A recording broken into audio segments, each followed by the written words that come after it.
multiple-time Muay Thai champion, multiple-time world champion, undefeated professional fighter, and in the finals of the Road to One Championship tournament, where he just took out the North American WBC champion.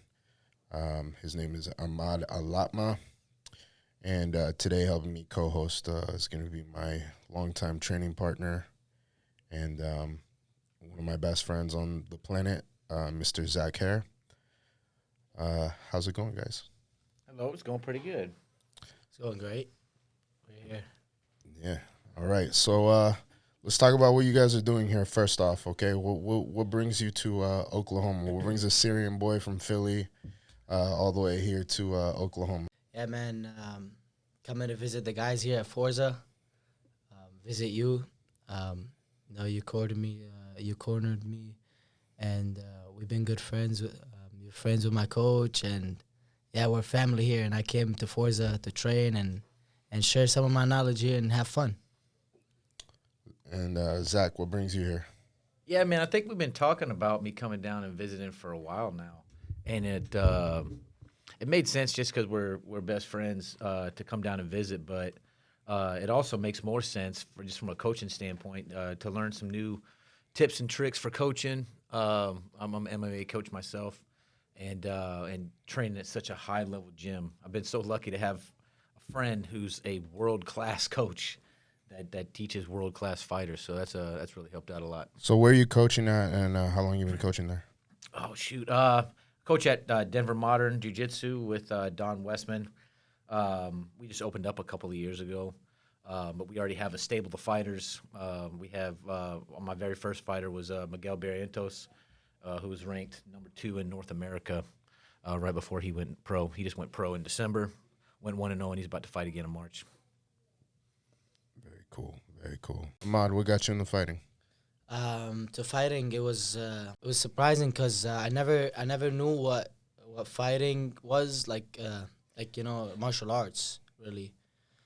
I was just I came to Philly from Syria, and I was riding my bike around the gym in Philly, and I saw the name Rami in the sign, and I didn't read English that much, but I just read the name, and I was like, what is that place? It was closed when I was biking around the gym.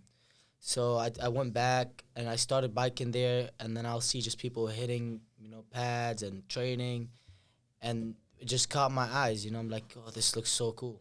So I spoke to my dad about it, and then a week later he just told me, oh, let's go check out that place that you told me about.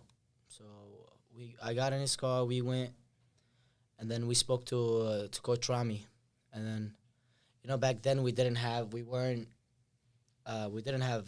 like a lot of money. We just came to America. We were just starting life.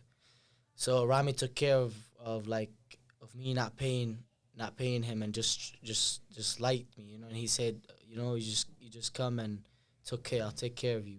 And then whenever you guys have money, you can just pay. And then it started all there.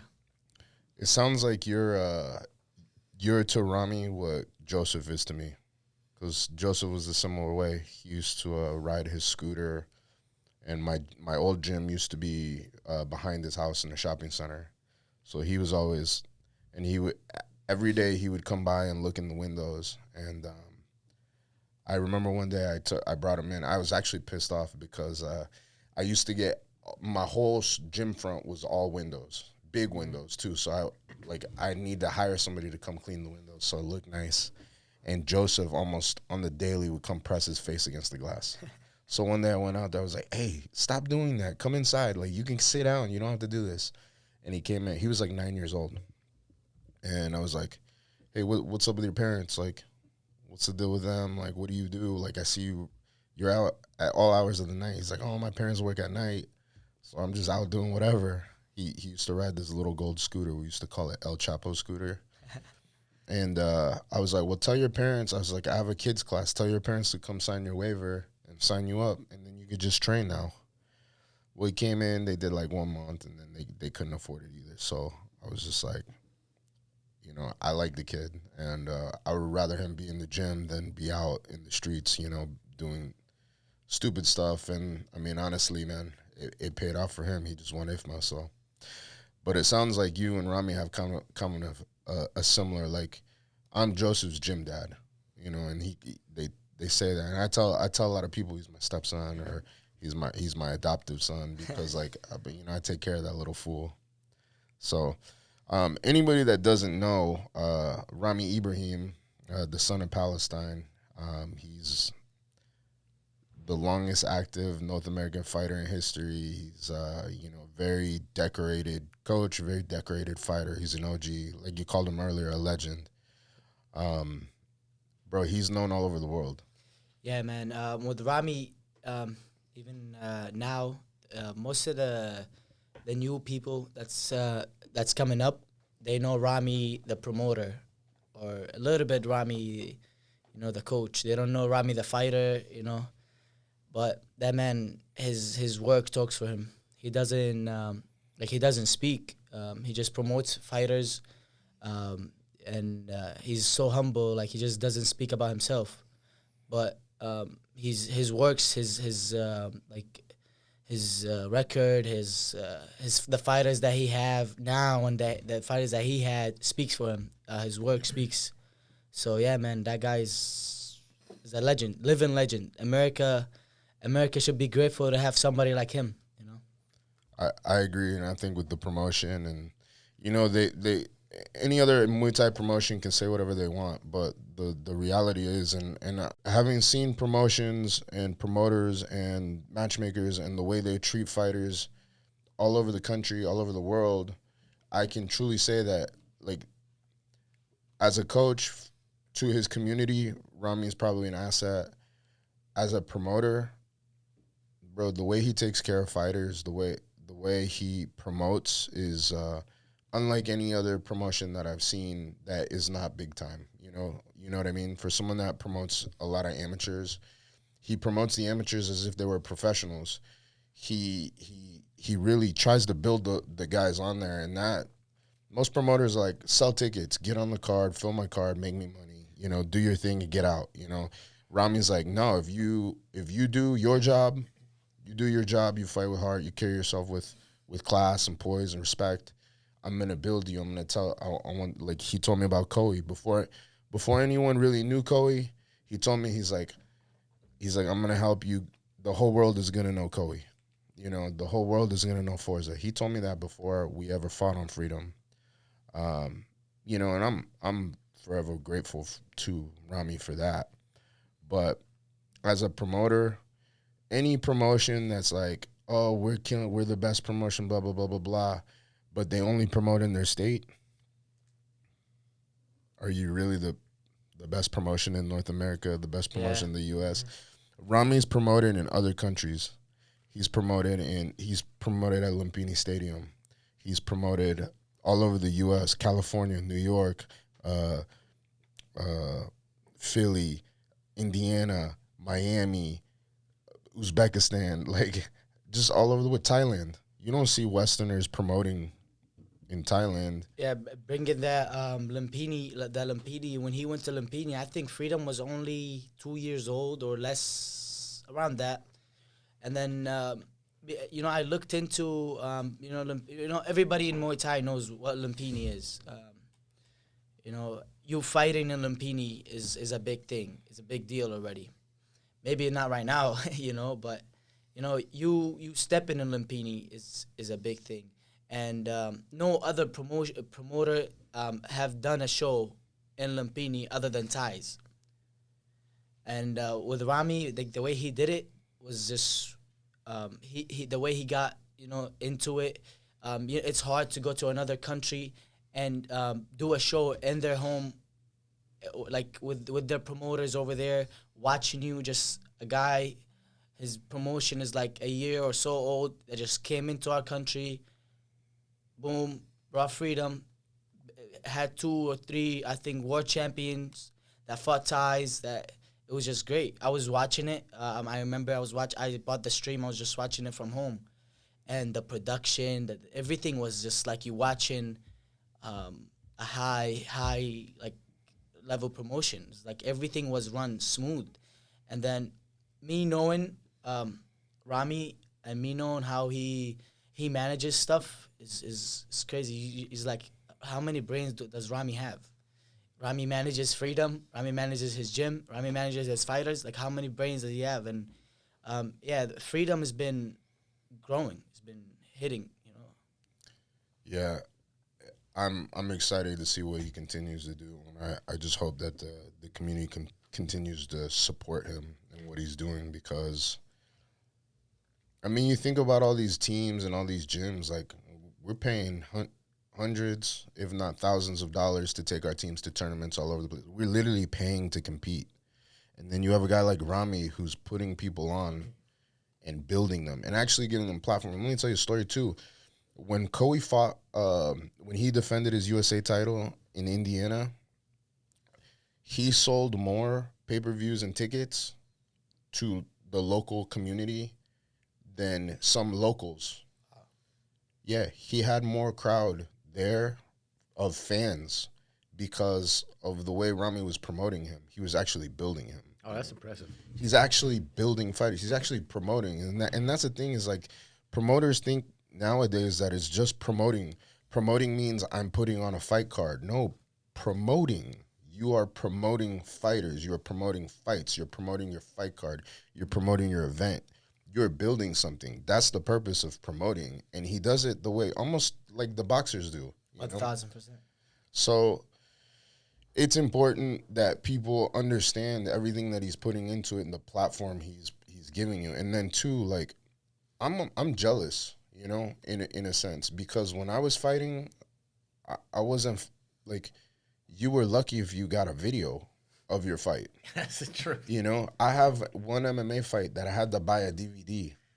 Yep. I had to buy a DVD to get it, and the sound doesn't match up, and the commentary is not on it, and it's just grainy. It's old. Like, a lot of my Muay Thai fights is just like, it's on like a grainy cell phone, like that from, you're talking 2007, 2008, 2009, like just fighting in gymnasiums with like the most ridiculous stuff, or fighting in Kansas and like the backyard of a bar, and like no warm up, just the craziest stuff. So I see the way Rami's doing it, and like the face offs, and the red corner kit, the blue corner kit, to even the graphics. I remember when Coey, when he won his title, immediately after, they brought him off to a professional photographer. And they had the setup, the backdrop. It was like, take pictures with your belt. And it wasn't even before that, like, we went to the back to sit down and just, like, start changing.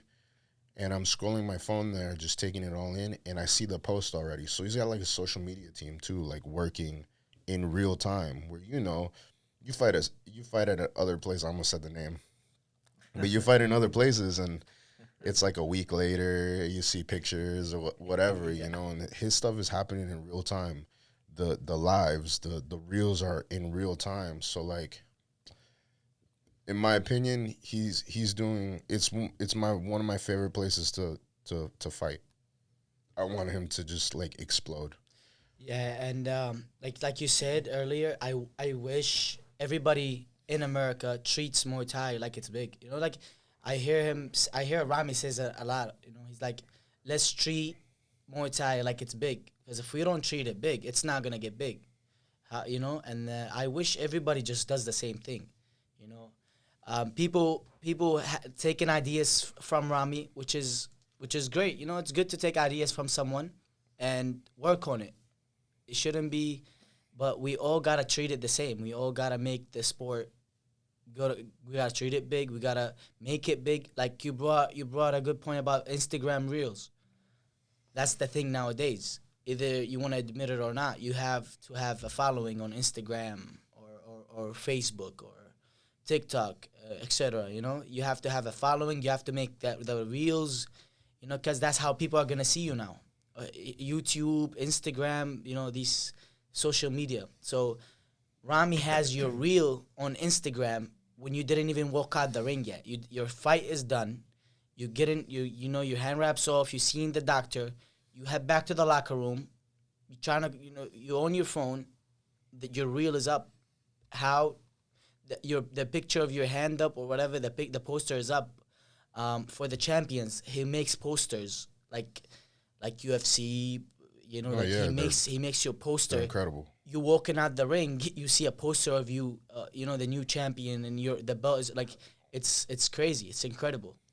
That sort of response too. That's key to getting a fighter big, because all it takes is one reel to go viral, and then everybody will know who that fighter is, and that's really the future of where it's gonna go. That's like I just did one for LT like a month ago, or maybe in November, and his social media has exploded since then. I made a reel of him, one of his bare knuckle fights. It got 1 million views. It did 1 million views. Did like thousands of likes. Like it popped off, bro, and it really was. It sparked it, and then next thing, the gym social media started growing. His social media exploded. He went from like, because he's not a social media guy, went from I think a couple thousand, and now he's like over 10,000. And that's what it is. You when you promote, or when your fighter, your friend, not just you benefiting yourself, but you benefiting 4 or 5 other people. Like, you're gonna benefit the guy that you promoted. You're gonna benefit your promotion. You're gonna benefit the gym that he's from. You know, you're promoting a million things in one. And if we treat it like that, we're gonna be on the top. USA Muay Thai is gonna be on the top. Why go to Thailand when we already have a platform in America? We have what it takes. We have everything in America. Why go? Like, I see a lot of the fighters. They take trip 6 months to Thailand to go fight or to go do this. Like, till when we're gonna keep doing that? Till when we're gonna depend on our knowledge, on helping each other, just like the Thais do, on picking each other up, on making fights, on stop just trying to hide our fighters, or stop trying to keep gating our fighters. Oh, I just want Leo to fight on Freedom, or I just want whatever his name to fight here, or I want him to fight in the East Coast, or I want him to just fight in the West Coast, and we're gonna stay small. Why don't we just make it like the best fight's the best? You want this fight to happen? There's no reason why that fight shouldn't happen. Mm-hmm. So we should treat it like ties. How are you gonna be like them, or fight at their level, or be as good as them, when you're not doing the bare minimum? But you're okay with spending your money and your energy to traveling there and being with the same thing, while you can do it in America. Yeah, I think one thing, I think people are still greedy here. They just they don't understand that, like, if everybody works together, everybody eats. And everybody's has like famine mentality. Like, if Rami gets up, I'm gonna starve. Or I see it with gyms here. They don't realize, like, I don't want to like sound too arrogant or whatever, but I think I've elevated the sport and combat sports in Oklahoma. Like, you can tell me you're from Colorado and you're from Philly, so I have people from all over the country right here. Did you ever hear of Oklahoma doing anything Personally, No. until when? so we started seeing the Forza team fight, outside of Oklahoma. That when they came, we was like, oh, that gym existed. Where's that gym at? Oklahoma. And Really good. And then what did you think when you heard we were from Oklahoma? We just thought it was crazy that we never seen, the Oklahoma gyms. But when we heard you from Oklahoma, we just figured that there's nobody but Forza in Oklahoma. Yeah, I mean there really isn't, but the gyms here, well, it's starting to change a little bit. I think I'm helping kind of usher a new mentality in, but there's still some old heads, bro, because I'm not from here. I'm from Denver. And even then, I'm not really from Denver. I just spent 10 years in Denver. I'm from the East Coast. I'm from D.C. So I think they're like, oh, man, if Forza is up, then everyone's going to want to go there. My business is going to suffer. But the reality is not that. It's like, man, there's so many people here. So instead of just like being like, oh, coach, like just talking shit, when bro, I send people that I don't think are gonna fit well here. I'm like, hey, you should try this school, try this school, try this school, because it's not necessarily that martial arts isn't good for them. It's maybe that they're just not gonna fit in here, or maybe you know, but I know they'll fit in there, or I know, or maybe I'm not what they're looking for. I'm okay with that, but my, in my opinion, it's always been like, support me, support my team. You guys should, like, Oklahoma should be proud of Forza, and they should be supportive because we go out and do everything that none of the gyms here want to do. The gyms here, they want to swim in the small pond. They want to be the big fish. We're like, hey, we might win, we might lose. We're going to go out on a national stage. We're going to go on an international stage. We're going to go out on a world stage. We're going to take the toughest fights. And then what happens is we get into the UFC. We win IFMA. You know what I mean? We win bare knuckle world titles. And then the general population here goes, oh, man, they're from Oklahoma. I've always wanted to train. I didn't even think we had that here. So what do? They start looking for gyms. What pops up? Oh, I'm close to this place, so I'm going to go there. Or I'm close to that place, I'm going to go there. Or sometimes people are like, I want to train with the Forza fighters, so they come here. But I'm not for everybody. People don't like me. People like me. People don't like me. They might like a different coach, but those people will try to find a gym. But if we try to keep it small, then, bro, everything's going to say, it's like you say, treat Muay Thai like it's big. Treat combat sports like it's big. So there's enough for everybody. And if the whole world is starting to look at Oklahoma as like a hotbed, like, man, great fighters are coming out of Oklahoma. I don't know why, but they are. It inspires more people to train. When more people want to train, what happens? They sign up at gyms. When more people sign up at gyms, what happens? The owners start to make more money. When the owner makes more money, what happens? He gets a resource. When we get more resource, what can we do? We can pay our guys to teach classes, to do more, to expand, to get better facilities, to get more strength coaches, nutritionists, whatever. It's a cycle. Yeah. Cycle. But people are like, no, they don't want to see me succeed, so they're going to talk shit. And then what happens?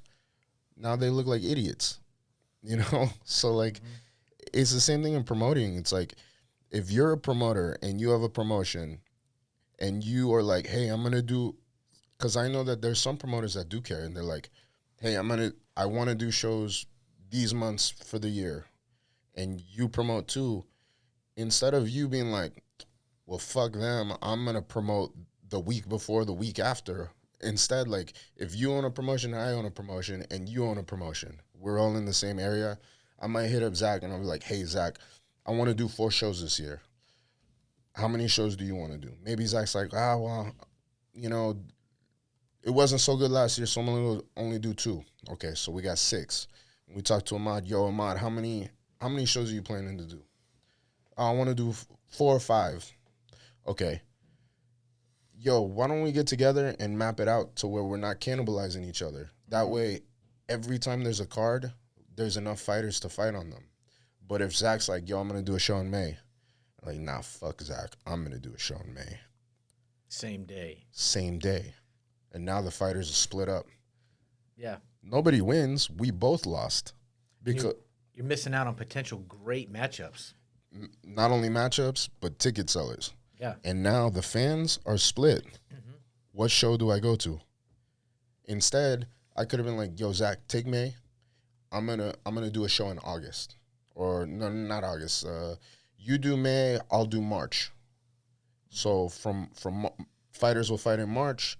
They'll have all April to recover, do camp, whatever, and they can fight in May. And then I'll do June, and then you take August. Mm-hmm.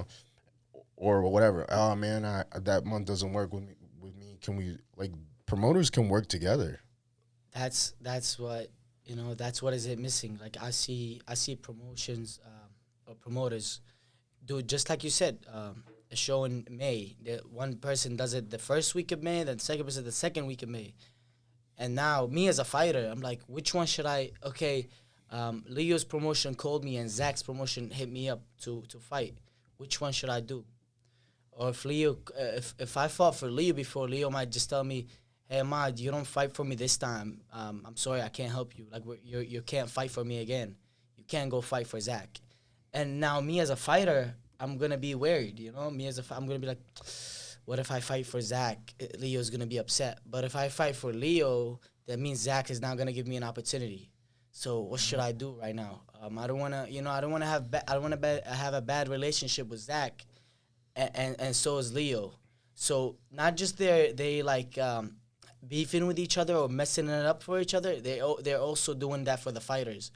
Where I'm like, hey, Zach has like this type of platform that I want to be on. I want to fight for Zach because he has different faces, different different looks over there, different promoting ways. He promotes different than Leo. I wanna fight for Zach, that way I can grow, and I wanna fight for Leo, I can grow more. But now the fighters are like, oh, but Leo told me I can't fight for Zach because he's not gonna promote me, and Zach is the same thing. So that's what fighters are. They're confused now, and I hope and I hope in the future, promoters in the U.S. like everybody can just, or especially like if you're in the same area, New York, Philly, D.C., or if you're in the East Coast, Arizona, Cali, like they all can just sit together and make it easier, not just for themselves, but for the fighters. If you truly care about the fighter, you should just make that easy on us too. Because I want to fight for Leo. Also, I want to fight for Zach. I want to fight for this promotion. I want to fight for WBC. I want to fight for WMC. I want to fight for freedom. I want to fight for, Ultimately, you want to be busy. That's the only way you're going to gain experience. And really, if I'm promoting a fighter, let's say I'm promoting Ahmad, the more visibility he can get out there, the different promotions that he gets on, the better it is for me. If I can elevate him up all the way to the big shows, right? That's going to make my promotion look even better. I agree. It's the selfishness that keeps us down. But if we were just to think about the big picture, it would elevate the sport as a whole. Well, and you know what's funny too? So I'll tell you a story, and this is why I like Rami so much. Coey had he had to defend a title on Sparta. Mm-hmm. He had to defend his belt. And 2 weeks before, he had a world title fight. Or I might have that backwards, but one way or the other. It was 2 weeks apart. And we won the Freedom World title, and then he went and he did his Sparta. And Rami was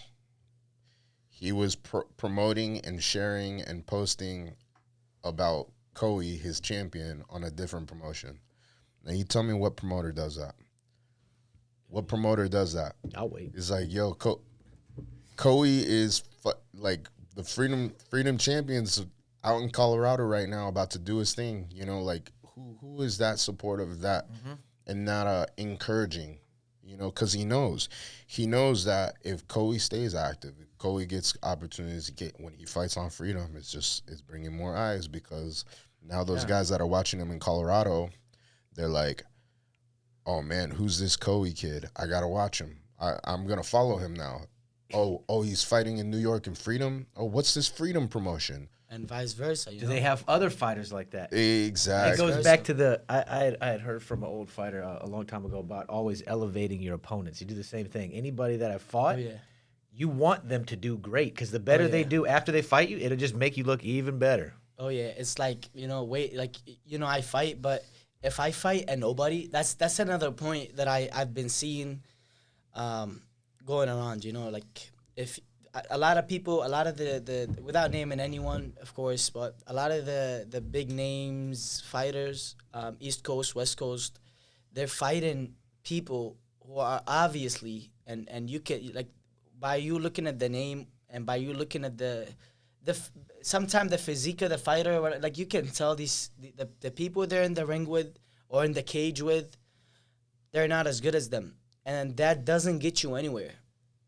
You fighting somebody that's not on your level, and that's not just with fighting, even with anything in life, business, whatever. If you're not competing with someone that's on your level, that doesn't take you to the top, And then When you compete with different like with somebody who's supposed to be better than you or who's supposed to be on your level, and you both are this, you know, you're good, you know he's good, you both respect each other, and boom, you let that happen. Let's fight. Let's see who's the best, you know, the best man in there, or you know, the best female in there, or the best, you know, who's the best fighter in there.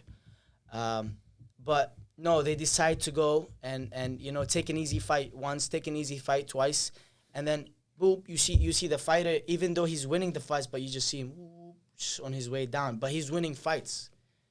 But the fighter inside knows that these people are not on my level, you know. But what happened when you have a competitive fight, or you're in a competitive division, that you constantly competing with someone who's nice, who's good, who can give you a fight, and then he wins, good, you win, good, but that way, that fight or that win is gonna elevate you from here all the way to the top, and vice versa, you know.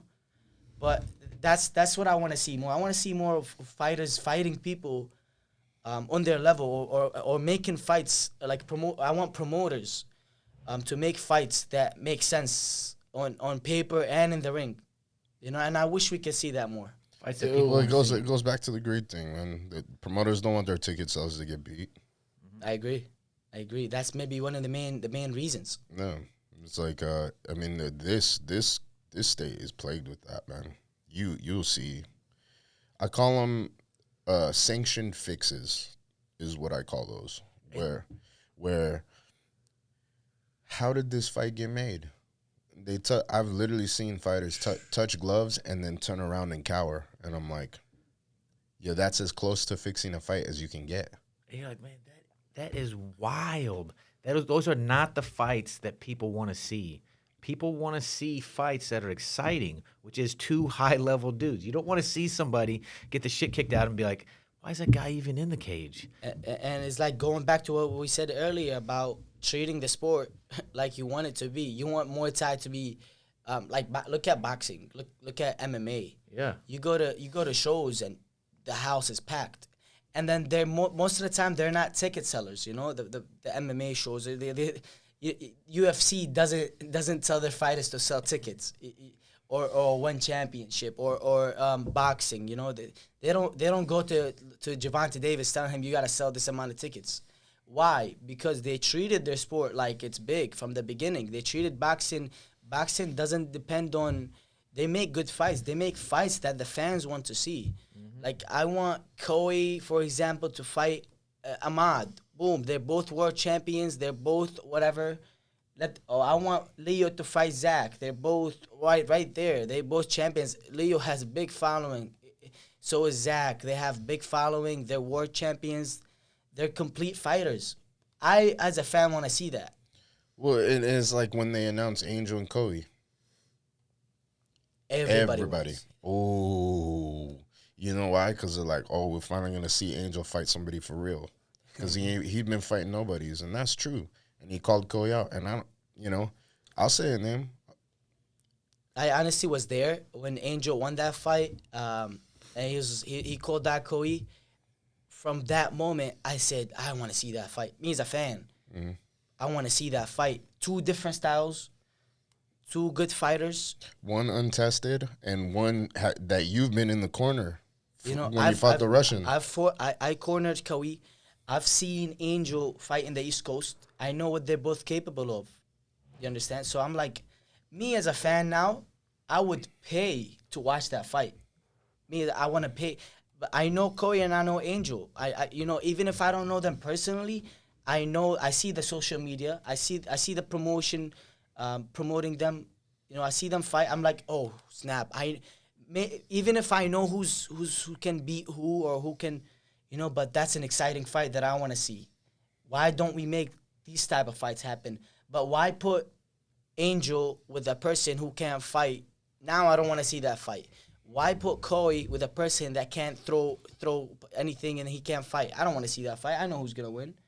I might just I'll just stay home and or maybe just watch that footage on Instagram later. Yeah. But if I see a big fight is gonna happen, I'm like, ooh, you got I excited. want to be there. I want to be there. You got excited. How many times has Rami done that? A million times. almost every card, I'm like, ooh, these two are fighting each other, bro, all the time. He'll start announcing fights, and I'm like, ooh. I always wanted to see that fight. Yeah. Finally, it's happening. You know, like look at that. I think they're having a card January 25th, around. I think the 25th of January. Yeah, it is the 25th. Look at the fights. Like they have a fight. Two people from the East Coast. They have Diego and Landon. That fight is crazy. You know, Diego just knocked somebody out, and Landon been fighting everybody since he came from Thailand. So tell me that fight is gonna be fireworks, and he has the amateurs and the pros that he have in there. That the fights are incredible, bro. I want to see them. I want to sit down. You know, so I always go to Freedom. You know, sometimes help out and stuff. And I told Ryan, I'm like, this. You know, every card I tell him this. I'm like, please, I want to see the fights. I can't just miss these fights. These fights are crazy, fireworks. That's what gets people. You get two guys that seem unstoppable, and you know they're going to clash, and somebody's got to leave with the L, right? Yeah. Somebody's got to leave losing that night, and that's really what excites people is that suspense about what's going to happen, who's going to win. Just like with boxers, when they bring two undefeated boxers, you know, and then just like when they did with Ryan and Devin, two undefeated boxers, sold out arena. Yep. Why they had a couple fights in the undercard, but everybody came to see that fight. Who's gonna lose their? Yo, that's the other thing about boxing cards too. Is like, it's not like 12 fights, or what was the last one on the Sparta card we were on? It was like 32 fights. Oh, yo, man. brother, it was crazy. It was crazy. They had fights going on simultaneously. I thought it was at a tournament. Nobody wants to go to a fight at 5 o'clock in the evening and then not get out until after midnight. Nobody wants to do that. So, but if you watch a boxing card, how many fights is it? Four max. 4 max. You know, everybody's coming to see. And really, people going for the main event. They just happen to get they see the other people that are coming up, and they see them in their early days. But what happened when all your card, like, you know, like if you have a all your card is main event. Every fight in that card is a main event, or, you know, why don't we make that in Muay Thai? Why don't every fight? You don't have to work hard as a promoter, in my opinion, to do stuff correctly. You know. That's if you want to be shady, or if you're gonna try to bring someone up on other people's shoulders, that's when you're gonna have a hard time. Because now you continuing lying, or you continuing pretending that person is gonna be, you know, or you want to make that person good, but they're not good because they haven't been tested. Now me as a promoter, I have to work extra hard to do that. But what happens if I just make the big fight happen, or if that big fight happens? There's another person who's gonna come and be at that level again. So a big fight happens again. You go to the lightweight division. You keep making good fights. Heavyweight division, make the good fights, because you make the good fights. You might have a rematch with these guys. You might have this. You might have that. The fights are gonna keep coming. But what happens if I just want to build somebody and keep giving him easy fight, and keep feeding him an easy fight, and feeding him an easy fight? Now the fighter is not growing because the fans are not stupid. The fans are not idiots, you know? It's not helping him progress as a fighter. Yeah, me as a fan, I'm going to know what Zach is doing to that fighter. I know Zach is getting his fighter easy fights. Mm-hmm. You know, fans are not idiots. Well, some people pretend to be they're idiots, but it's the truth. The truth is, like I always say this, the ice is going to melt, and you're going to see the truth, you know? So you continuing doing shady stuff and building people the wrong way, promoting people the wrong way, is going to take a lot of energy out of a promoter. But doing things correctly, it's going to not just help you, not just help the fighters, you're going to help everybody. Well, you know, building them something the wrong way, it's like you said, the ice eventually is going to melt. And what ends up happening is these people get false sense of security. And maybe they're not great fighters, and then they end up basically working their way out of their region, maybe, or their level, when they shouldn't be, you know? So say, for instance, you go, let's say I have a Zach and I have an Ahmad. I built up Zach the wrong way. It's fake fights, you know? Zach's 10-0 now and fought absolute bums. Retired. You know, he doesn't fight anybody, right? He fights guys that just they shouldn't even be amateurs. They're like new students. They shouldn't even be sparring. He's 10-0 now. Ahmad's been fighting nothing but killers, legit killers, and now he's 10-0. Well, nobody wants to fight you. Now we got to fight each other. No one wants to fight you. No one wants to fight you. But now there's some sort of belt. There's some sort of something. There's maybe a paycheck, $10,000, an opportunity on the line, and it's come down to, okay, Ahmad, you're 10-0. Zach, you're 10-0. It's time to square off. And then Zach goes and just gets his obliterated. It's not even competitive. I mean, it's not. Who did they do? No one did you any favors. No, and they set you now up for failure. the region that you're from looks like it's not as good. I mean, it's bad. You see Joseph, you see other fighters like, oh yeah, he's 17-0 in wherever he's from, and then he goes to TBA and he gets killed. And then Joseph, who doesn't know that Joseph's been fighting guys with 70, 80, 50, 60 fights. And, you know, he had 5 fights when he went to the qualifier. And you know the guy the kid he fought. Very experienced, super experienced. You know, 1 year he went to Turkey. He won a fight. He got knocked out his second fight. Okay, come back, fight some more, get a little more experience, do the qualifier. I felt he won that fight. Didn't happen. Whatever. Still got to go. The brother Joseph, gold. He took out everybody. See, look at what happened. He went fighting real people. What did he do to the country? He brought the country gold. Mm-hmm. Now, what happens if you treat Joseph, if you feed Joseph or other, if you feed him easy fights, and then what happens if he goes and fight the real deal up there? He's gonna get knocked out. He's gonna get, he's not even gonna be close. He's gonna make the team look bad. He's gonna make the country that he's from look bad, because you're not even competing with these countries, or you're not even competing with the Western countries, or you're not even at that level yet. But if you build that here in America, where you give him real fights, where you give him the real test here, where you teach him how to win, you teach him how to lose, you teach him how to fix his mistakes, and then what happens when he goes to the big stage again? Boom, I got USA gold. That's how you treat. But like I said, you can't treat Muay Thai small and expect yourself to be Superman. That's never gonna happen. No. We were talking earlier, so you were in Jordan selling vegetables as a 9-year-old. So I'm just imagining you at a street market, like salesman, like, hey, come get these cucumbers. Like, we got the best cucumbers. How did you end up in Philly? How did you get over here? So when we first went to Jordan, it was hard for us to get into schools. I was young. We flee from war, and then it was just hard for us to get to schools over there.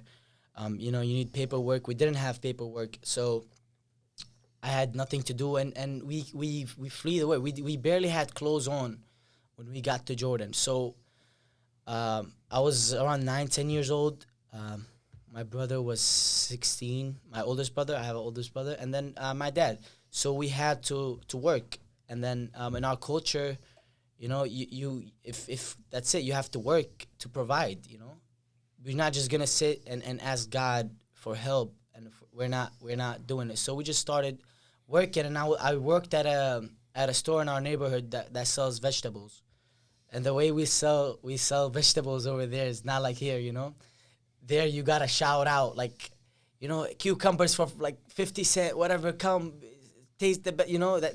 So I was just hanging on the thing and just yelling the whole day, and then I think I used to get paid American, I think like $1 a day, but that was good for us over there. I mean, a little kid, I was just and then what I'll do after that, I'll go to the mosque to learn in the mosque, to learn Arabic, and then to learn how to read the Quran.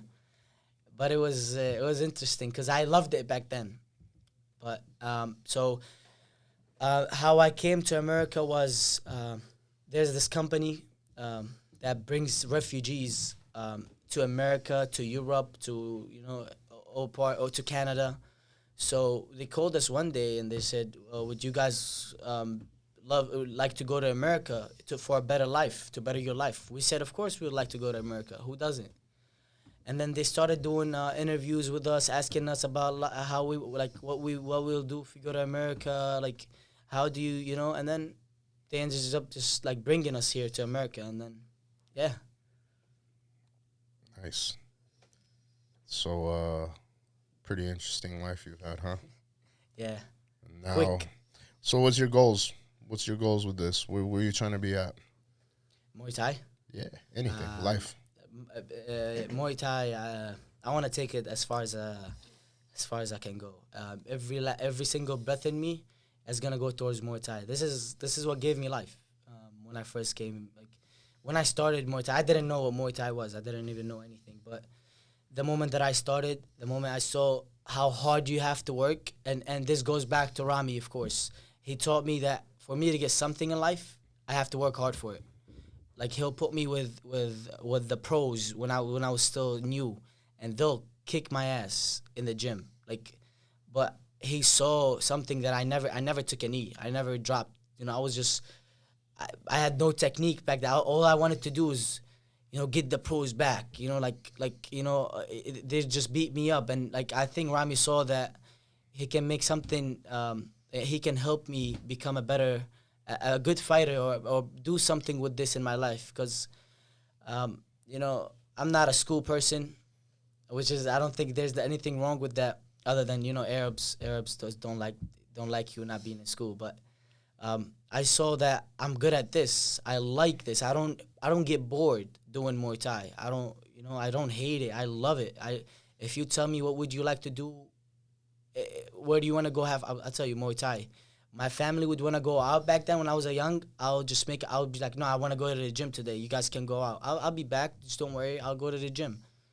So that gave me life with Muay Thai, and I want to take it all the way to the top.